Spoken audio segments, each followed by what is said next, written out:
Okay guys, welcome back. Trying to make math easy and trying to help guys, if you're trying to get your GED, or maybe you're just struggling with this part of the math. So I've made some videos and I thought, well, I think I could help some people, and I thought, well, we have the option, we have YouTube to share free everywhere, so welcome to my classroom. Anyways, get you some pen and paper. You want to take these notes right here, and you want to keep them in a little notebook so that you can review it. This is going to be video 1 of pre-algebra. This is going to be your negative and positive numbers. And a lot of people get really upset when they start this because they think, oh my gosh, but it's not that difficult. Let's go over it. Let's get started. If we have a positive and a positive number, we're going to add the problem, and then we're going to keep the plus sign. If we have a negative and a negative number, we're going to add it again together, and then we're going to keep the negative sign. Don't get confused, guys. I have some practice problems, you'll know. And then if you have a positive and a negative number, we're going to subtract it, and we're going to take the sign of the bigger number. Okay, so take these notes down, look them over for a second, don't panic. I will go over it and you will get it. Promise, okay? If you need to pause the video, pause it. Okay, here we go. Here's the practice problems. As you can see, I hope you have your notes there where you can look at them. You have a positive and a negative number here. And you'll see this in algebra throughout for now on. It's just a matter of practicing, so I did very simple elementary numbers that we can, work together and understand clearly. Pause the video if you need to. We're going to go ahead and start. You have your rules. A positive 2 and a negative 1 equals. Well, looking at your rules, your positive and negative, you're going to subtract. And then you're going to keep the sign of the bigger number. So which one of these have the bigger number? The 2 does. So we're going to keep that positive. I like to do that right away so I don't get mixed up. And then we're going to subtract. It's not that hard. Reversed. A negative 2 plus 1.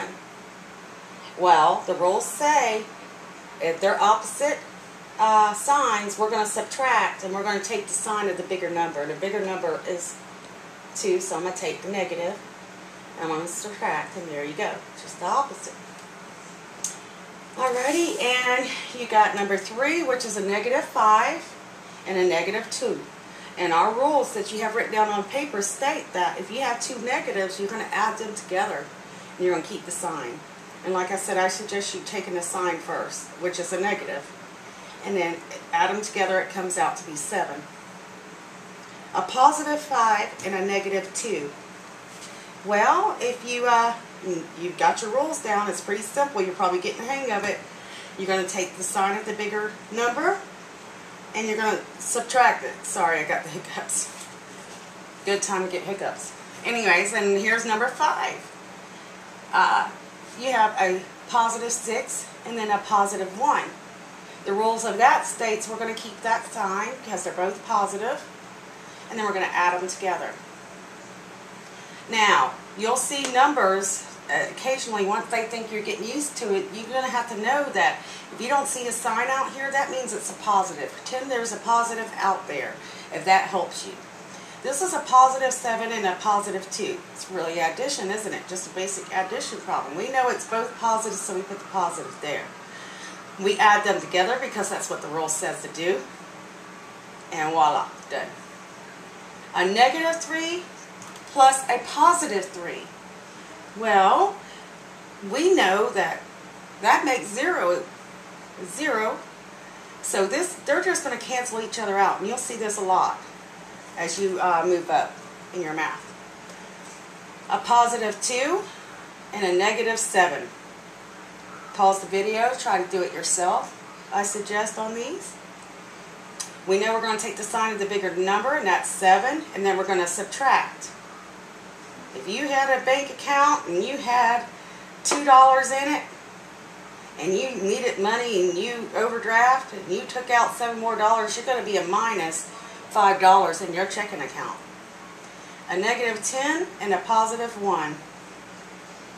Well, we know to take the sign of the bigger number, which is 10, which is a negative, and subtract that because the rule says that. They're opposite signs. And it's that simple, guys. Just with practice, you can do anything you want to. Don't be afraid of anything.